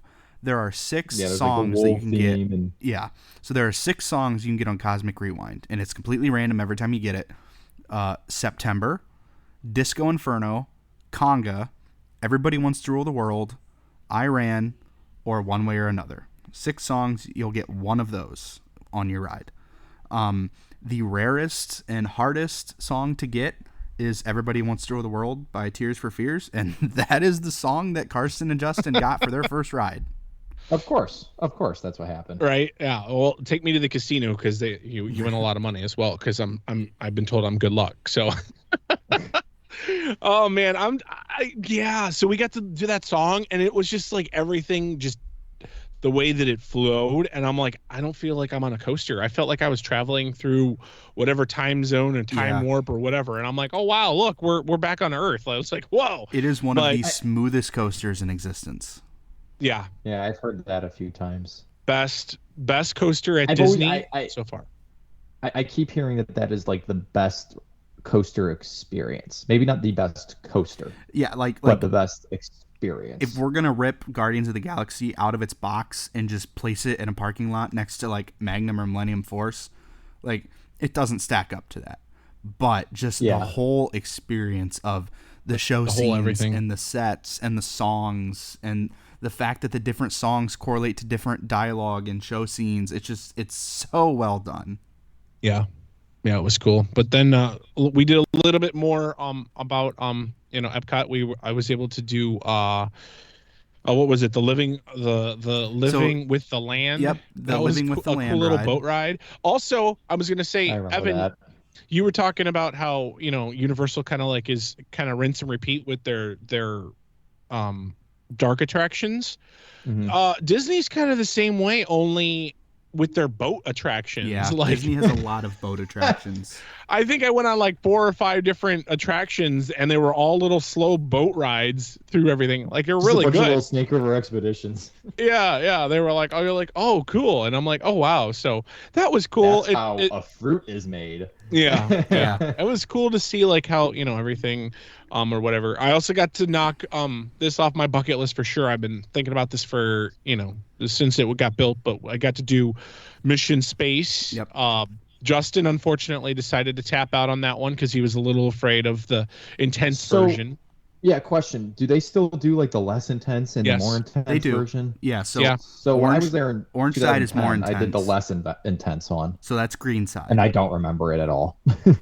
But this was really cool. So like you literally get kind of like getting a capsule and you could totally feel it like with your body, but it's like swinging you around like really fast. It's almost like what is it? At Cedar Point they used to have it. Wow. What are you trying to think of? Oh, that's it. Yeah. Witch's wheel. That's kind of like what you get on, but you're like obviously in an enclosed center, and they like close you in, and you feel like you're flying. You're supposed to simulate like a blast off and stuff and everything. Like that was the kind of forces I was feeling. And that was intense for a little bit, and then it went away, and we were walking on Mars and doing all kinds of stuff. And then was it really as intense as people say it is? I'd say so. Evan, they have barf bags. The way that I can describe this to you, that you'll probably understand what it's like, is imagine sitting on a Forbidden Journey bench. Okay, so like that type of like closed quarters. Yeah. The bench is completely enclosed, like it's you're inside of a box, and then directly in front of you is a screen, and the whole thing spins like a rotor, like you're stuck to the wall. So it's not like I don't like that. It's not. See, you tell people that, and they're like, "Oh my god, I'd throw up." And it's not like you don't have any sense of where you're going because you're in a box, so you don't feel spinning. But you're spinning so fast that it's not like a butterfly stomach spinning motion. It's like a intense G-force pushing down on you motion. Yeah. Like I don't do spinny rides all that much, and this doesn't affect me at all. It's not like it's a different sensation. It was. I just remember like when that ride. I don't know if it was new or what, but like all those old Travel Channel shows. That this ride is 364 feet. Yeah. Their big thing with Mission Space was everybody pukes after it. And I don't know. Yeah. No, it was cool. It was really cool. Okay. And then, like I said, I'll do it. We landed on Mars, and then they opened up the ride vehicle, and they're like, "All right, exit to the left." I'm like, Kyle, how are we gonna get back to Earth?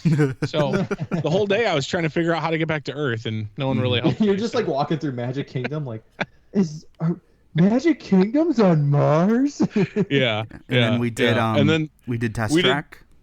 We did test track. That was really cool. That was really, really cool. We got to what's really cool is like you get to build your vehicle beforehand. I only rode it when it was the old version. And I got to like test plan or whatever. Yeah, I got to design my vehicle, and I came in first, which was really cool out of everybody on the train. Or I guess I should say I tied the kid in front, but we're calling it first. So we both had first place. That was really cool. Weekend, so. I got to see the Finding Nemo ride, which is kind of weird because Justin wanted to ride it because he wanted to see the aquarium, so that's what we did there. That was kind of meh. What a right? dork. Yeah. So it's that was special. I think that was it for Epcot, right? And then we got on the what did we get on the Sky Cabins? So after that we got on the Skyliner, which is Evan, it's like Skyride. It's like Skyride at Cedar Point, except it takes you from one park to another. And it's very fast and very intense, and like literally the gondola, like you'll see the next gondola coming at you, and it's coming at you at like, I don't know, 20 miles an hour, and it's literally like slows down like within like hand distance. Like it's that close. It's crazy. Right. So we got to do that. I got to do Mickey's Runaway Mickey and Minnie's Runaway. Yep, Mickey and Minnie's Runaway Railway. That was cool. That was really cool. Say, because you mentioned how in awe you were yes. of everything. Yes. So, disclaimer, Disney lets you film on rides. I got a video of Carsten on that ride. And I just see just him looking around, and I swear to God, it looked like a little kid in a candy store. Yeah, there was so much to look at. Yeah, there was so much to look at. It was so much fun. It was I cannot believe it was honestly like wholesome how just genuinely just in awe of everything around you were. Yeah, it was really funny. That was cool. So I don't want to spoil anything, but that ride blew me out of the water, like with the way that like you start as like actual like looking like, oh cool, it's on a train, like it's on a track, and then all of a sudden like 3 seconds later we go in a dark scene and it's like, whoa, where'd the front go, and everybody's gone and everybody's doing this and we're doing a dance and doing all kinds of things. Like it was crazy.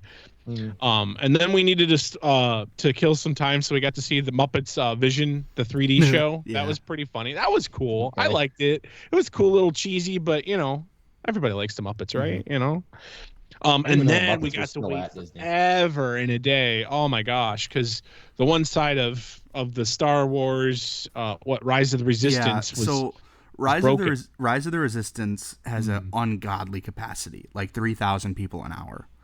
Okay. It had gone down for a couple hours in the day, and when it came back up, it was only running one side. So like there's two sides to it, and it was only running one. So Are they different? Are they the same ride? Like, are they just two completely different show buildings? Like, it's not. So essentially, it's kind of like a dual load station, right? Except it's not really stations. One side of the ride has like 10 little stations, and then another side of the ride has like 10 other little stations.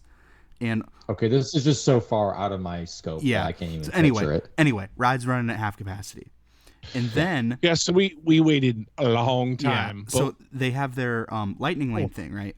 So the ride's closed, and then all of a sudden you're 3 hours behind on the lightning lane, which gives you a very specific time to get in line. So then you got to accommodate them, and it was crazy. It was like they were. I got to see the one time, like in part of the line, you could see where they were letting in people in from lightning lane. They probably let in, I'd say, at least 150 people at a lightning lane, and then they took a group of 5 from the regular line. Like that's how bad it was. Yeah, because they were just so backed up and messed up. Yeah. Yep. We had a lightning lane to ride it later in the night, but I saw people like kind of gathering over by the entrance, and I'm like, hey, everybody, come over here. Like, just be cool. And then they like dropped the rope, and I just like grabbed everybody by the neck and like ripped them into line. So, but because they were so backed up, we did end up waiting about an hour and a half. Yeah. But I mean, Wow. it was cool. It was worth the wait. Like you could see like it's crazy themed. You felt like you were literally on the Star Wars set or in Star Wars itself. Anybody who's remotely into theme parks has seen the stormtrooper scene. Oh my gosh. I got to take pictures with the stormtroopers. I was like, oh my gosh, it was so freaking cool. The ride, oh my gosh. Top notch. I loved it. It was good. I don't want to spoil anything, but really, really, really, really, really good. And then that also is one ride I actually have watched a POV of because I was just say also what's really cool is like the cast members, like, or the Dark Order, right? Yeah, they're jerks, aren't they? They're jerks, yeah. Jerks. Yeah. So they're like get over there right now. And then people like have their phones out and they're like taking pictures or selfies. They're like, put your phone away. This isn't a good time. And I'm like, I'm sure the Karen. I can't believe they still do that because I'm sure Karen's like, oh my god, he's so. Oh my gosh, it adds so much to it though because it's like sure. okay, but then like she's like constricted too. Yeah. It Was was all creepy and weird. Yeah, it was really cool. So, and then we got to see all of Star Wars Land. Holy crap! I think Justin was about to buy a lightsaber that was like $300 or something. But there's like a lightsaber bar that you can like hold all kinds of different lightsabers, like metal ones, and how heavy they are, and for all the characters. Make your and own stuff. or something. You can make your own. So me and Kyle, we had the blue milk, which was cool. You know, It's milk, but it's blue. It was like coconut, right? It's not coconut? actually milk. It's from the movies. If you've ever seen the movies, it's like rice water and like coconut. It sounds gross, but it's good. It's not bad. Okay. It was all right. It was a little pricey, or is it? You can get an alcoholic drink. Yeah, you can get it alcoholic, but by default it comes non-alcoholic. Yeah. Okay. Yeah. And then after we got to see all that stuff and everything, we had one opportunity to ride a Twilight Zone Tower of Terror. Holy crap. Oh my gosh. Ride. That is one ride I specifically remember. Oh my gosh. I've never seen any POV, so I don't know what to expect. Lauren's telling me, she's like, it's gonna be really, really great. It's gonna be fun. You're gonna love it. I'm like, okay. I literally get into this and they're like, okay, here's the seatbelt. I'm like, okay, well, where's the lap bar seat or shoulder harness or nothing? Nope. They're like, nope, that's it. And I like pull on the seatbelt. I'm like little things on the side to hold on to. Yeah, and I'm like, I pull on the seatbelt and I'm like, well, this has a lot of give. I'm like, what is going? Okay, cool, interesting. So I'm not holding on because I'm like, whatever. So I'm like, we go up, and then all of a sudden we just drop, and I'm like, what? And I start giggling profusely, and Kyle and Dean and everybody are all looking at me like, oh, look at him, it's his first time, and I'm just going up and down. Oh my gosh. It's so much fun. Ride. If anybody has any opportunity, it's so much fun. Yeah, and like you said with the cast members, they're it's Twilight Zone, and they're all weird and creepy. And, ooh, welcome to our hotel. Ooh, you know. Yep. Yeah, that's cool. And then we had, I think, like an hour or so, maybe a little bit more than an hour, to go check out Magic Kingdom. So we got to do 3 out of the 4 parks. Obviously, I was kind of like what you, Evan, did, like dipping the toe in and going to the buffet and checking some things out, whatever. I mean, but like you didn't get to do any of Toy Story. You didn't get to Right. do Soarin'. You didn't. I don't know what you did at Magic Kingdom. Yeah, but he missed a lot, but he also did a lot.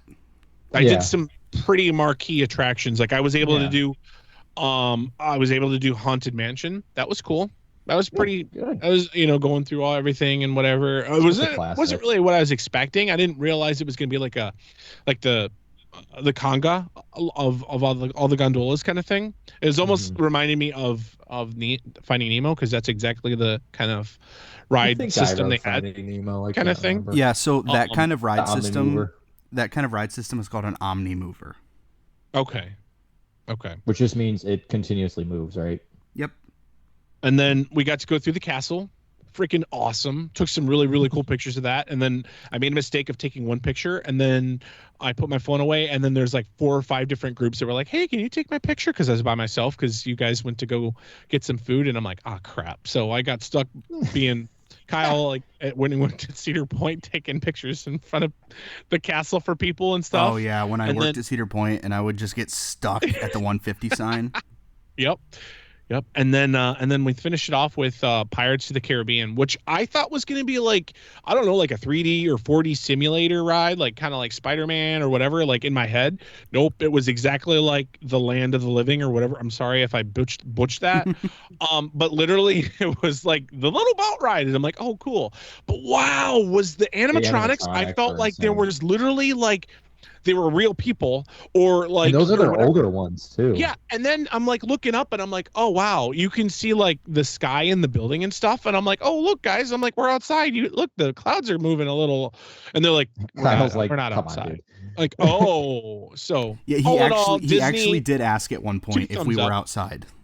I did. Yeah, I did. But 2 thumbs up. It was really cool. The food was all the food and stuff and everything that we got was really cool. I don't know. I still think Kings Island on the food pyramid is like top, and then that's true. I would also say valid. Cedar Point as well, and then kind of Busch and SeaWorld and then Universal. Yeah, I thought Universal's food. We ate at the Terrace Cafe.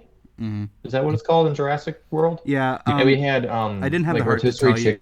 I didn't have the heart to tell you, but that was just not a good choice on your part. Really? No. Well, we thought it was good. The potato, they came with like potatoes and corn, and that was super good. And the chicken was fine. That's okay.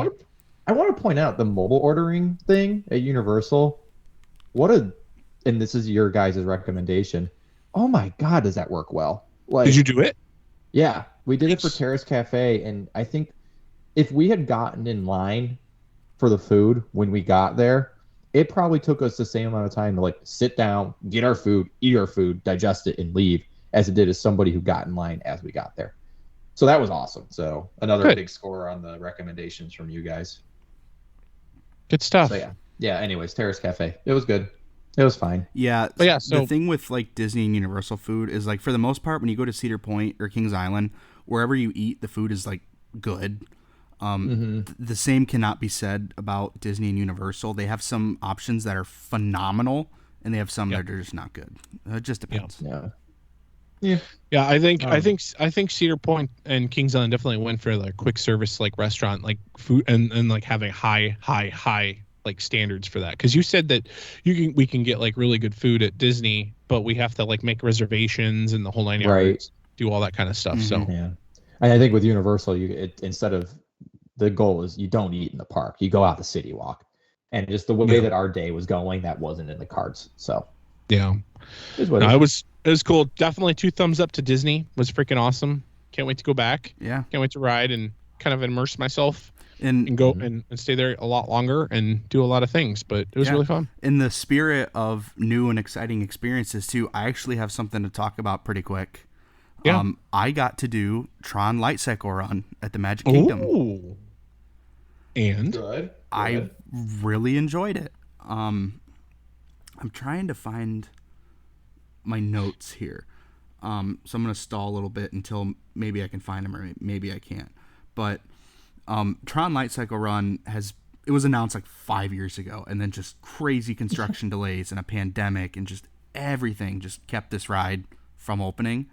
So I believe I was gonna say, I believe Universal got rid of the land for like over in Jurassic Park, announced they were building a new ride, built the whole ride, And opened the ride, and then they still are not done with Tron, but they're before finally Tron about to even open had it. an opening day set. Yeah. We're built. But yeah. Yeah, so That was Velocicoaster. Universal was able to plan, manufacture, and build and open Velocicoaster and Hagrid's in the time. Yikes. Yeah. Yeah, you can't even blame the pandemic on that one. It was a problem from the start. Yeah, just a problem from the start. Visually, the ride is stunning. You have to ride it at night. Like, just visually, with all of, like, everything inside. It feels like you're on an acid trip, and I love it. It's so cool. The launch kicks. It is one of the most intense coaster launches I've been on. Really? It really surprises me, being that it's a Disney ride. Yeah, you go 0 to 60 or like 65 or whatever in like a second and a half. So you're just like, oh, like thrown back against the seat. Wow. So even more intense than Velocicoaster's launch. Mm-hmm. Yeah. Would it be more intense than Top Thrill Dragsters? Probably not. No. Okay. Like, it's not the best launch, but it's very good. Nice. Okay. Let's see. The bicycles, the light cycles, are really cool because you feel like open and so that's really cool. Are they comfortable? They look very uncomfortable. I did not have a problem with it. I know at this point a dozen or so people that have ridden it. Nobody has thought they were uncomfortable. They are a little awkward, but they're not uncomfortable. Okay, fair enough. Okay. Yeah, I don't think it's better than Guardians. Oh, well, I mean, it's very, very smooth.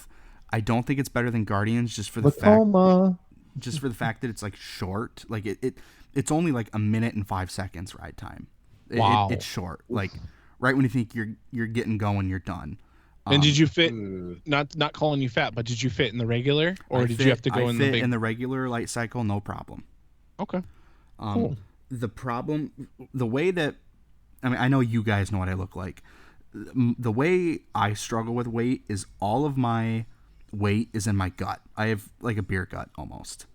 That is not a problem on Tron because you're locked in at your calves and your like thighs, and my calves and thighs are very proportionally normally sized. So I did not have a problem. That's good. It fits super well into Magic Kingdom.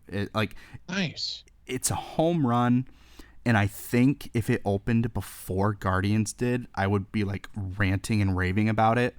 But the fact that Guardians opened first now, it's like, eh. Yeah, Tron was kind of at a disadvantage because of that. Yeah, it was like that people were going to be comparing it to Guardians. And yeah, it's like, wow, that's really cool, and that's so awesome, and the theming is phenomenal, and the pre-show is amazing. But I don't know if it's imagine if it had opened before Velocicoaster like it was supposed to. Yeah. Right. Yeah, that would have been. Yeah. So that's my still makes me want to go ride it. That's my quick, no spoiler review of Tron Light Cycle Run at the Magic Kingdom. Love it. Okay. Yeah, I visually seeing videos and photos of that ride. It's just. If you ever get a chance to do it, you have to do it at night. You have to. Yeah. Yeah. Good. Absolutely. Noted.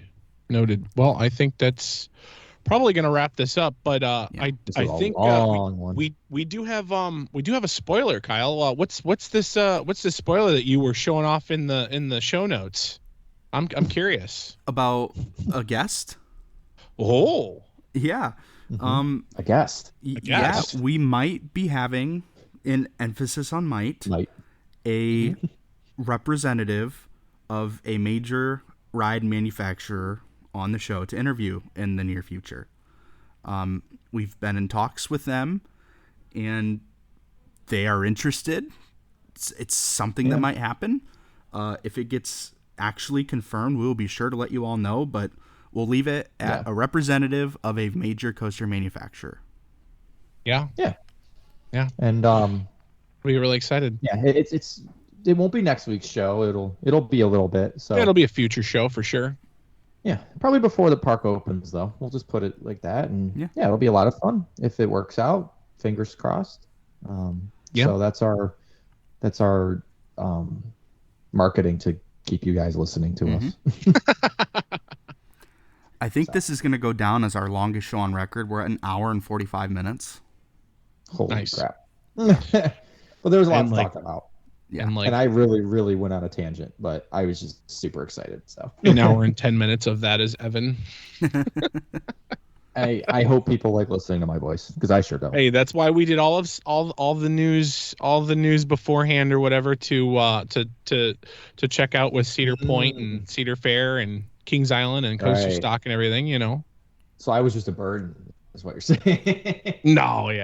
Everybody. Oh, hey, I'm not gonna lie. Justin's been asking about. He's like, when are you gonna have that update? I want to hear how Evan's trip went and blah blah blah. He's like, I'm getting bored here. I'm like, well, he was so excited just to ask me for the 5 minutes I saw him that night. So did you ride? What did you think of? Did you ride this? Oh, you didn't ride that. Oh, what did you?